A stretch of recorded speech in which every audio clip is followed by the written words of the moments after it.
আসসালামু আলাইকুম এবং ঈদের অগ্রিম শুভেচ্ছা। আর সবাই মিলে আসেন, আমরা আল্লাহর দরবারে দোয়া করি যেন সবাই মিলেমিশে দেশটাকে আমরা সুন্দর করতে পারি।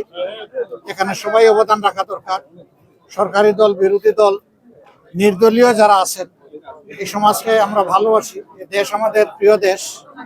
দেশ ভালো থাকলে ইনশাল্লাহ আমরা ভালো থাকবো। দেশ যদি খারাপ হয় আমরাও ভালো থাকতে পারবো না। তবে দেশে কিছু বিদ্যমান সমস্যা আমরা দেখতে পাচ্ছি গত কয়েকদিন ধরে।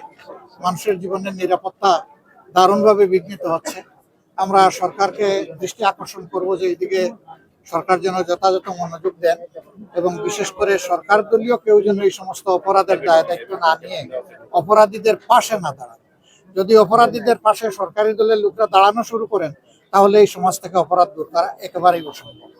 তারা যদি সদিচ্ছার পরিচয় দিতে পারে সমাজটা ভালো হবে, আমরা এটা আশা করতে পারি। আমরা দেখতে চাই যে সমাজ ভালো হবে ইনশাআল্লাহ। প্রথমবারের মতন বিরোধী দল নেতা হিসেবে নিজের জন্মস্থানে আসলেন, অনুভূতি তো নিশ্চয়ই আছে, যদি একটু ব্যক্ত করতেন। আমি বিরোধী দলীয় নেতা হিসেবে আসি নাই, আমি শফিকুর রহমান হিসেবে আপনাদের মানুষ আপনাদের কাছে এসেছি, এটাই আমার অনুভূতি। যে আপনি জানেন যে সামনে যে অধিবেশন বসবে, মার্চের শুরুতে বসার কথা রয়েছে, এই ক্ষেত্রে রাষ্ট্রপতি নিয়ে নানা আলোচনা হচ্ছে এবং বিভিন্ন গণমাধ্যমে আমরা দেখেছি যে তিনি থেকে যেতে পারেন তার মেয়াদ পর্যন্ত। আপনারা বিরোধী দল নেতা হিসেবে আপনারা কি অভিশংসন জানাবেন কিনা অধিবেশনে রাষ্ট্রপতি? আমরা এই ব্যাপারে এখনো দলীয় ফোরামে সেরকম কোনো বড় পরিসরে আলোচনা করি নাই। আমরা সবগুলা বিষয়ে আলাপ আলোচনা করে যেটা দেশের জন্য কল্যাণকর হবে, মঙ্গলজনক হবে, সেই সিদ্ধান্ত।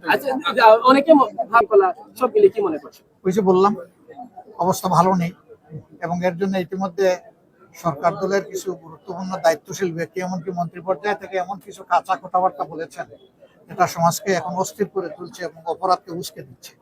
এই সমস্ত দায়িত্ব জ্ঞানহীন কাণ্ড কারখানা চলতে থাকলে এই দেশ ভালোর দিকে যাবে কিভাবে? দায়িত্ব মূলত সরকারকেই নিতে হবে। আর আমাদের অবস্থান হচ্ছে যে তাওয়ানু আলাল বিররি ওয়াত তাকওয়া ওয়ালা তাওয়ানু আলাল ইসমি ওয়াল উদওয়ান। সরকার যদি কোনো ভালো কাজ করে, উদ্যোগ নেয়, অবশ্যই আমাদের সমর্থন পাবেন।